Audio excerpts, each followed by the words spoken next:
I'm Emily, and this is my family.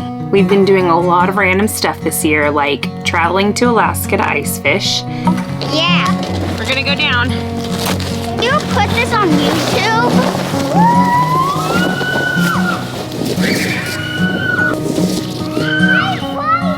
Oh my gosh, are you okay? And getting acquainted with our new RV in the Texas Hill Country. Don't spit on your foot. We've been doing just about everything besides sailing.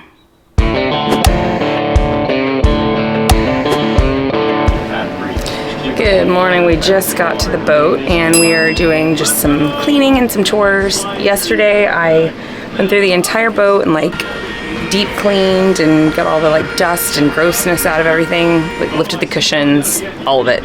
Did all the laundry, cleaned like literally every crevice in here. But it's just about that time that the sun comes out, the water levels rise, and we dust off the old boat and make sure she's still kicking. It's been pretty windy in the Galveston Bay lately, gusting up to 20 miles per hour. Still eating Starburst? Yeah. Yummy. Is it windy out here? Yeah. It's very windy today. While it's not completely out of the question to sail, it doesn't make for a nice day on the water. So, while we wait for our magical weather window, we have a few tasks on the list that will keep us occupied until then. We had just had divers come out to the boat to clean the bottom, change the zincs, and inspect the prop, which cost us roughly $175, but will hopefully increase our cruising speed and prolong the bottom paint. It's been almost 3 years since the bottom has been cleaned, which was when we bought the boat back in 2020. Be careful because there's electrolysis in the water, or electricity in the water, and it causes the user there to go first. So about the office sometime, remind me, and I'll show you a prop shaft. They didn't have those. It's an extreme example, but that's something you'll want to have a diver come and check probably like every 6 months or so. That's something you'll want to have a diver come and check probably like every 6 months. So I expected it to be way worse than it was. But now Carlos wanted to get started waxing the rest of the boat. I didn't get that. You gotta sand again. Huh? It wasn't recording. Just pick it up for 30 seconds.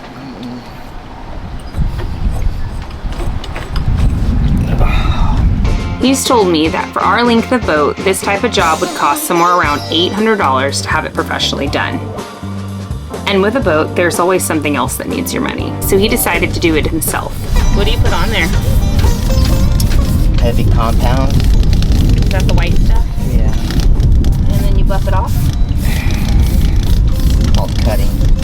Cuts the oxidation. Cut it, and then come back around and wax it. Or I do a light cut, and then come back and do like a wax. Which he proceeded to do 3 straight weekends in a row, including on his birthday. And I think he swears he'll never do it again. Pull that electrical cord up.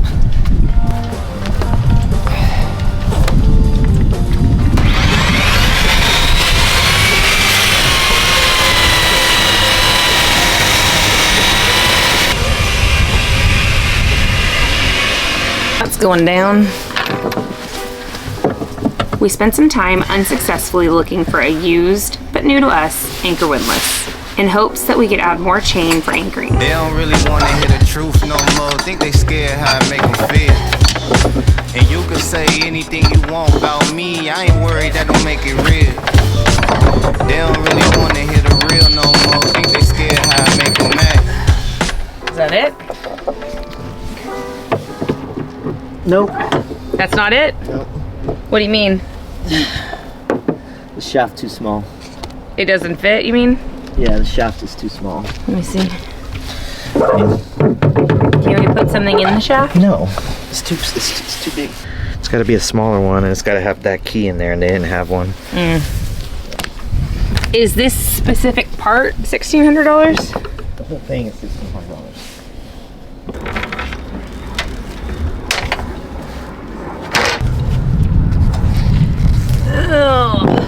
gotta go take this back now. This part did not work.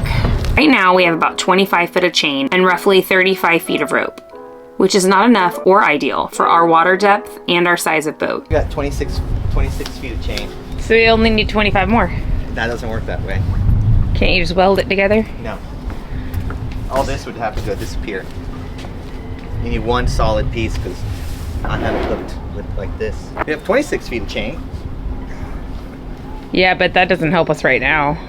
We do a lot of dragging around the bay at night, and the system we have now acts as a bungee cord, which essentially pulls at our anchor with each wave. Want to wrap it on there? Yeah, put more.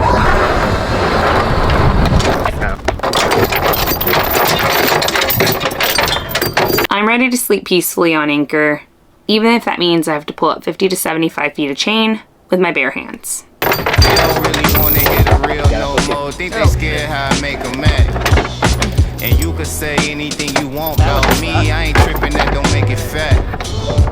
They don't really wanna To solve this windlass problem, we'll buy more anchor chain and voila, no more drag. And then there's the dock box, which is like a residential garage that gets overstuffed and neglected, so we thought it would be good to organize things.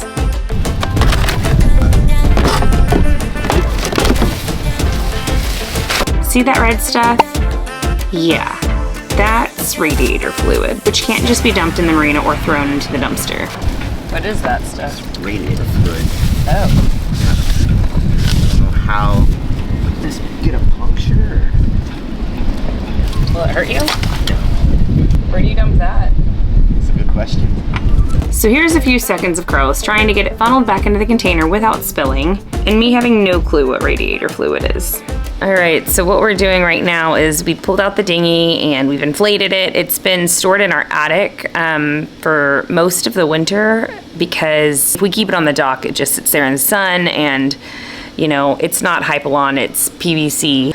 We used it quite a bit last season and decided to go ahead and put it up while we weren't gonna be on the boat and we were gonna be traveling. Now we're getting ready for warmer weather and just starting up the boat again, cleaning it, getting all the pollen off, just making sure everything's in tip-top shape. Very excited.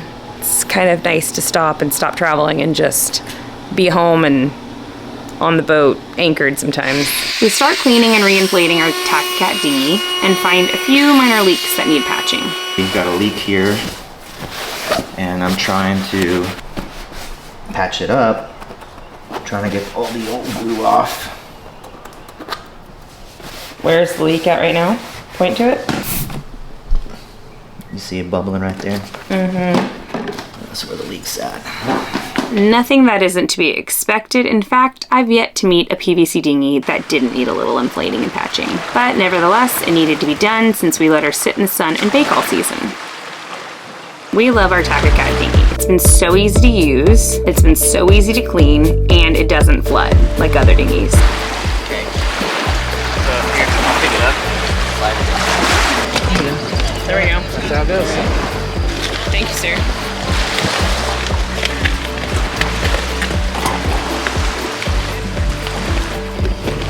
We're gonna let the beach party begin. Oh. When you buy locally, you're supporting an awesome business filled with hardworking sailors. One of the perks of the takkacat is being able to inflate it and deflate it. You can store it in your closet. If you live in an apartment on the lake here, go boating. That's pretty great for cruisers. It's People great who for need cruisers. to, like, yeah, especially get on a around. monohull if you don't want to put davits on your boat. It comes in all of these. It comes in all those colors. And they also run a sailing school called Windward Seaventures. So if you're looking to get a boat, I highly recommend that you invest in some classes like we did.